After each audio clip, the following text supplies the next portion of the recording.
In today's video, we'll be exploiting a blind-based SQL injection using conditional responses to list the content of the database. If you do not have an account on the Web Security Academy, you can get one by visiting the URL portswigger.net/websecurity and clicking on the sign up button. I already have an account and I am logged in, so to access the Academy, I'm going to click on Academy, go down, select the learning path, go down, select SQL Injection, select Blind SQL Injection, and click on the exercise titled Blind SQL Injection with Conditional Responses.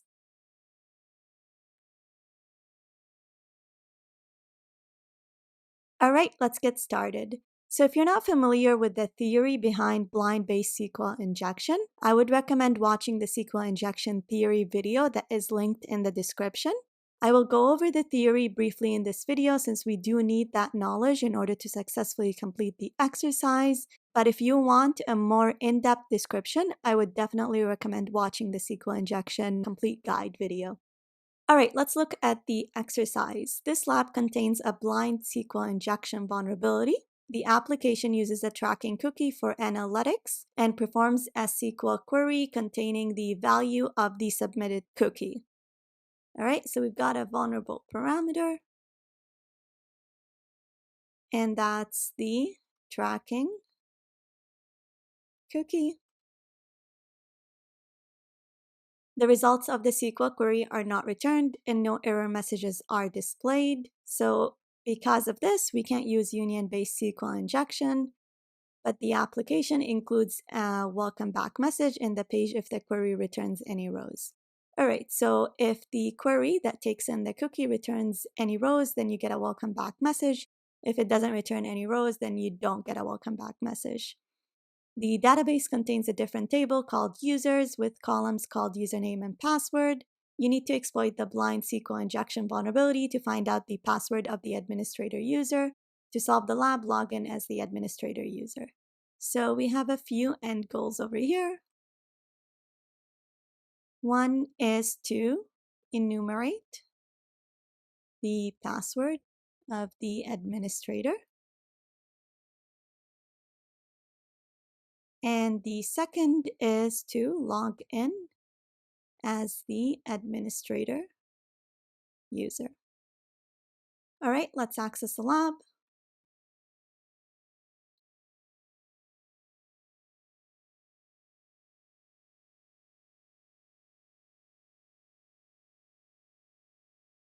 Okay, so it looks like it's a similar application to the one we've been dealing with in the past couple of exercises.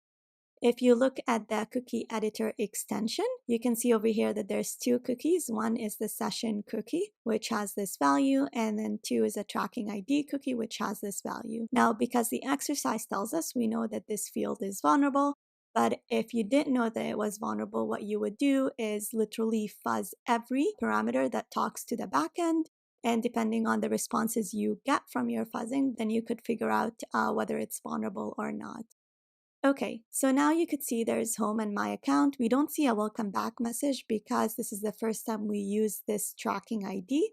However, now when we try to visit another page, it would be the second time that we use that tracking ID, and so we should be presented with the welcome back message. So let's go to, for example, accessories, and we get the welcome back message because the tracking ID already now exists in the database. Now going back to home and so on, you'll always get that welcome back message. All right, so let's open up Burp to see how we could confirm that this is vulnerable and then how we could exploit it. I usually use the community edition of Burp, but today I'm going to be using the professional version of Burp. And the reason behind that is because it's just so much faster than the community edition. But all the tasks that I'm going to be performing using the professional edition, you should be able to do with the community edition. It just will be a little bit slower. And if you stick around till the end of the video, we'll also script this in Python. And this way, even if your community edition is too slow, you could simply write a script in order to finish this task. Okay, let's make this a little bit smaller. And I'm going to go to user options, display, and put this at 17.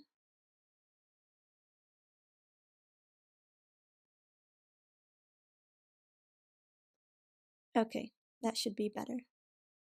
All right, so to intercept the request in burp, I'm going to use my Foxy proxy extension and set it to send request to burp. And then I'm going to hit home, and the request gets intercepted in burp. And I'm going to make this a little bit smaller as well, just so that we could see more of the page. So let's put it at 15 and change this to 15 as well. Okay, that looks better. All right, so send this to repeater because we're going to be running a bunch of requests, and then turn intercept to be off. Okay, so looking at repeater, I'm going to put the request and the response side by side by clicking on this button over here and closing this.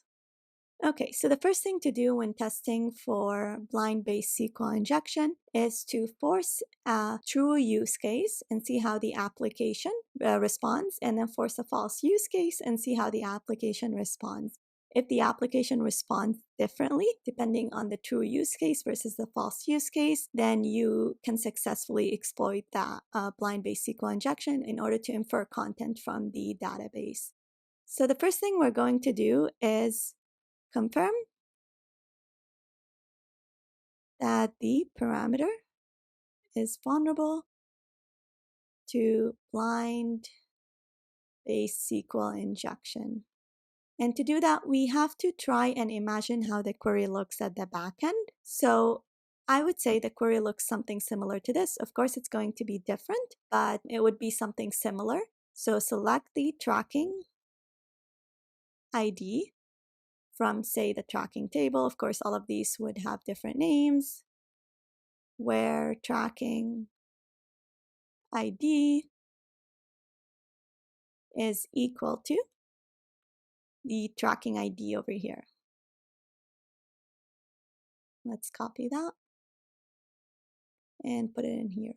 Now, if this tracking ID already exists in the database because we've already visited a page with this tracking ID, then this query returns a tracking ID. And so depending on the behavior that we saw, it should return a welcome back message. So let's hit send over here and see if we get a welcome back message. And we do. So let's make some notes.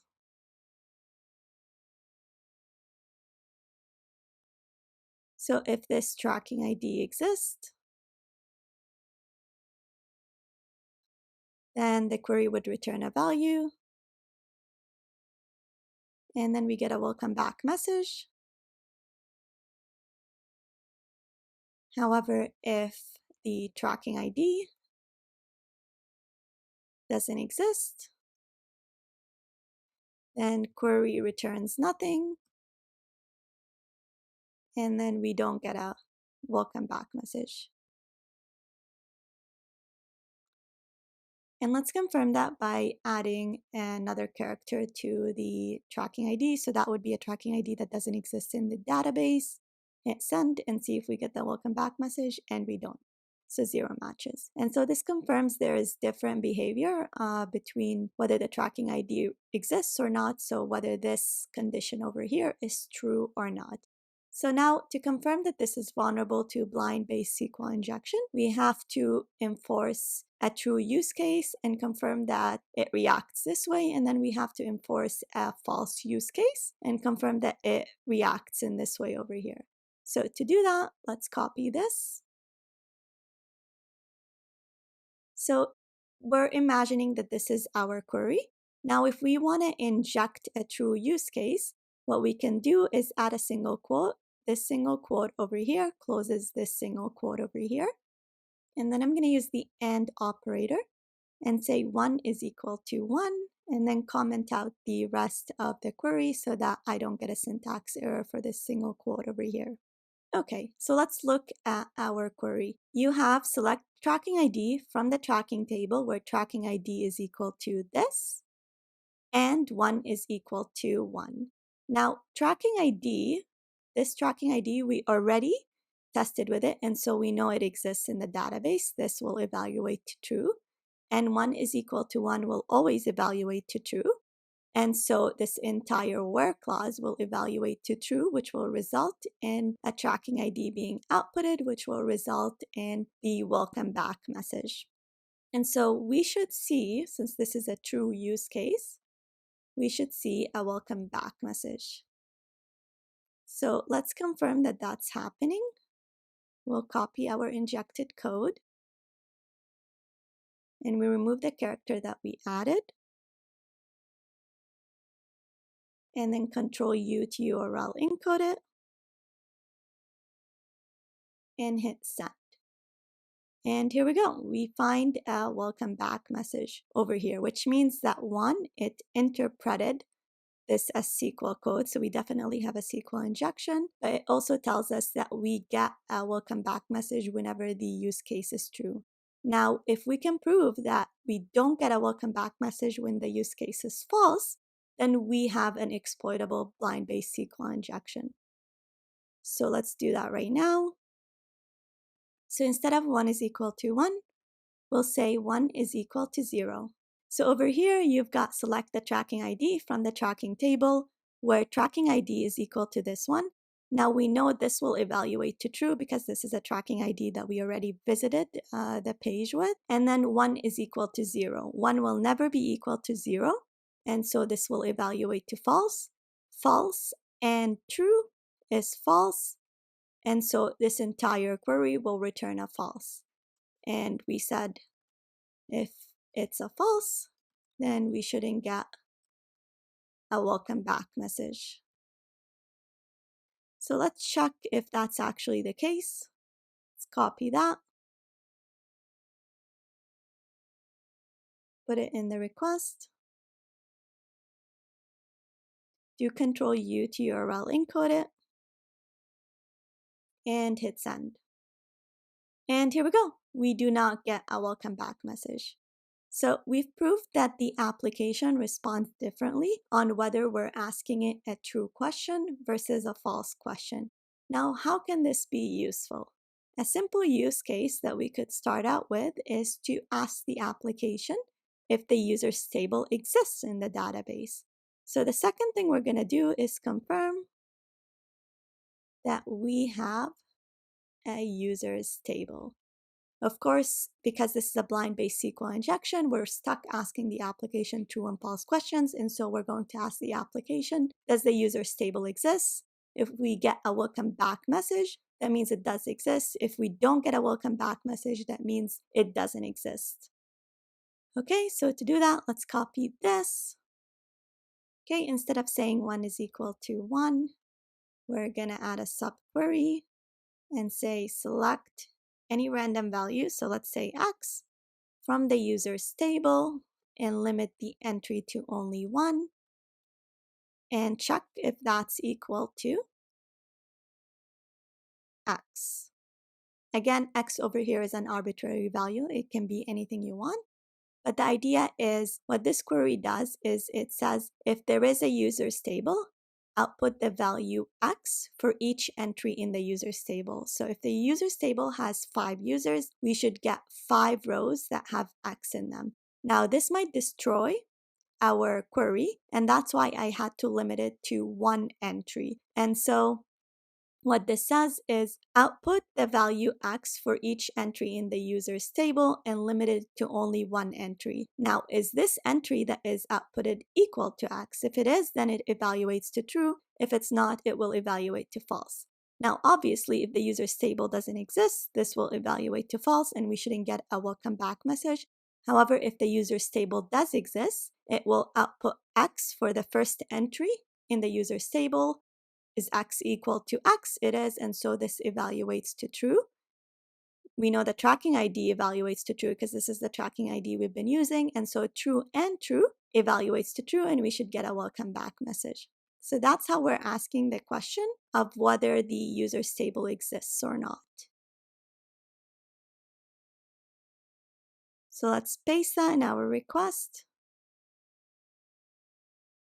do Control U to URL encode it, and hit send. And we get one match. So we see that we get the welcome back message, and so that means that the users table exists in the database.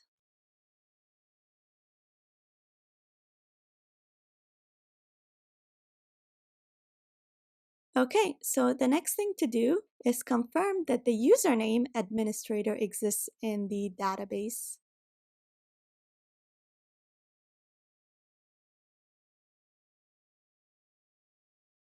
So it exists in the users table. And to do that, we use the exact same technique over here.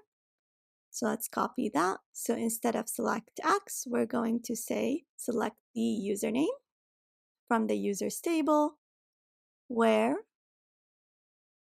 username is equal to administrator.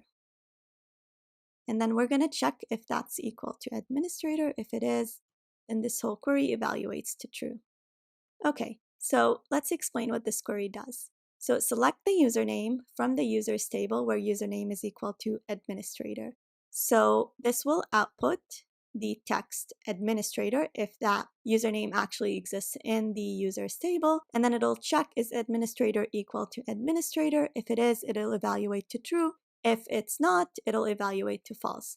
So if the username administrator does not exist in the database, this will not output the text administrator, and so that will not evaluate to be equal to administrator, and so we end up getting false, and true is equal to false. So let's check if the administrator user is in the database. And this type of SQL injection is a little bit trickier than all the other types of SQL injections just because you're so limited in what you can do and you're only allowed to ask true and false questions. However, once you understand how it's done, it becomes a little bit easier to get through these exercises. So we did Control U to URL encode it and hit send. And we still get a match, which means that the administrator user exists.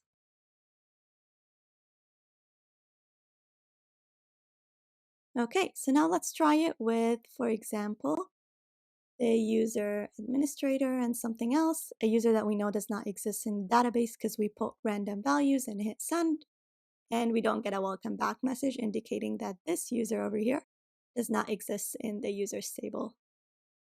Okay, perfect. The fourth thing that we need to do is enumerate the password of the administrator user.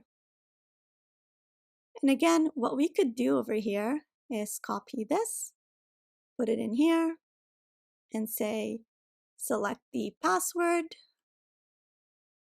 from the users table where the username is equal to administrator and check if this password is equal to, for example, welcome 2021 exclamation mark. However, this wouldn't be a very smart thing to do. This will work. It will tell you you won't get a welcome back message because that's not the password of the user. However, it's not a very smart thing to do because all you're doing is literally brute forcing the password, which you already can do over here. So if you go to my account and put administrator and then put welcome 2021 exclamation mark and hit login, and you get an invalid username or password. You performing this query is exactly similar to you brute forcing it through the UI. And so it's not very smart to do it that way. Instead, what we're going to do is ask the application a series of true and false questions. The first question is going to be, is the first character of the password A? If we don't get a welcome back message, then we'll move on to the second character. We'll say, is the first character of the password B? If we don't get a welcome back message, we'll move on to C, and then we'll move on to D, and so on until we get a welcome back message. Now, once we get a welcome back message, assuming we get it for F, we'll move on to the second character of the password, and then we'll ask the application, is the character A? If the application doesn't respond with a welcome back, we'll ask it again, is it a B? If we don't get a welcome back message, we'll move on to C, and so on.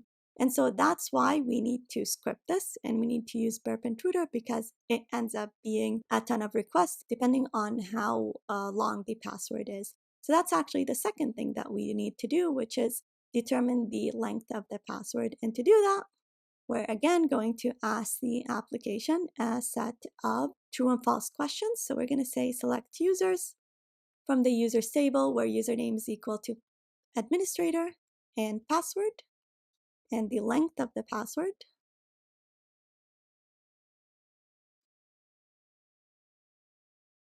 is bigger than 1. And then we're going to say, is that equal to administrator? And this is not users, it's username. Okay, so let's see what this query does over here. So select the username from the users table where username is equal to administrator and the length of the password is bigger than 1. The output of this query is equal to administrator. If it is equal to administrator, then it evaluates to true. If it's not equal to administrator, then it evaluates to false. Okay, so we know for sure that the length of the password is going to be bigger than 1. So what we're going to end up doing is, if this evaluates to true, that means that the password is bigger than 1. Then we're going to ask, is it bigger than 2? And if it still evaluates to true, then we're going to ask, is it bigger than 3? And then if that still evaluates to true, we're going to ask bigger than 4, and so on until it no longer evaluates to true. And that's how we're going to figure out the number of characters in the password. So let's copy that and put it in repeater.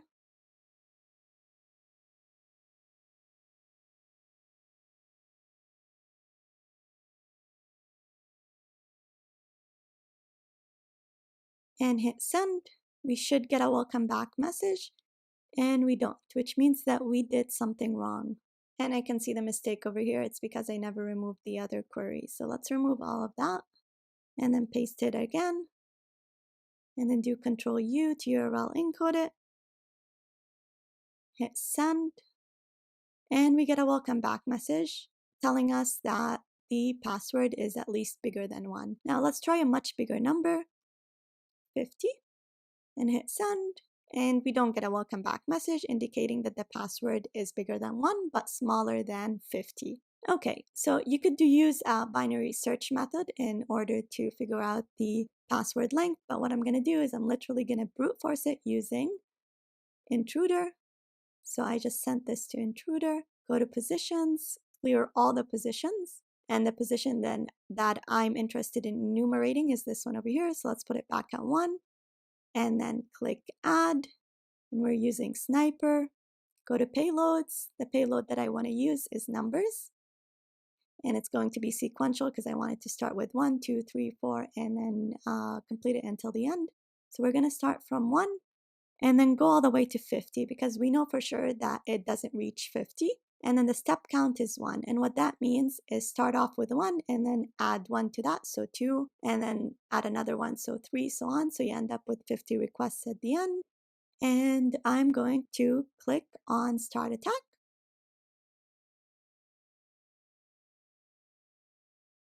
Okay, so if you're working with the Community Edition, this will probably take much longer to do than the one I'm working with because I'm working with the Professional Edition.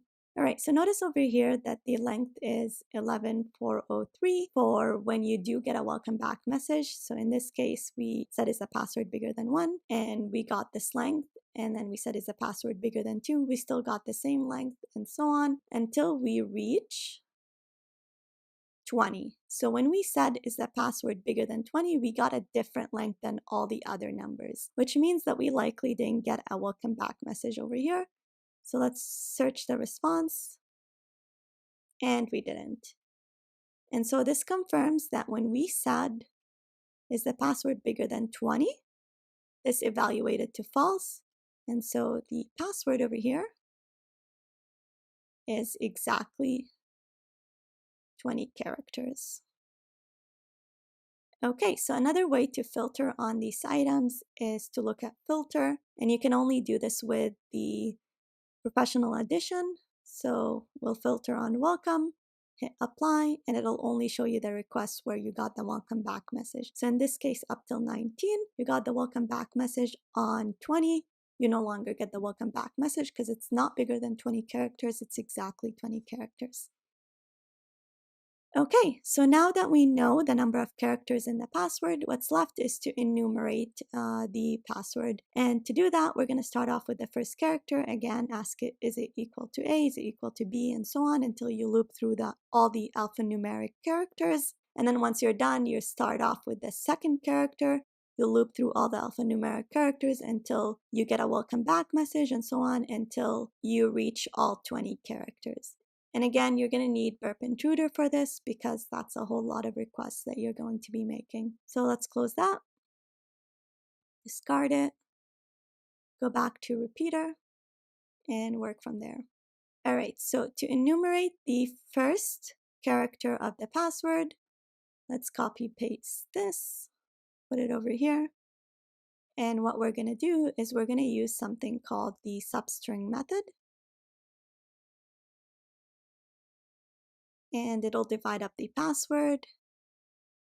So the first character, start with the first character and only one character from the user's table where username is equal to administrator. And check if the first character of the password is A. If we get a welcome back message, that means the first character is A. If we don't get a welcome back message, that means the first character is not A. So let's copy that. Put it in repeater.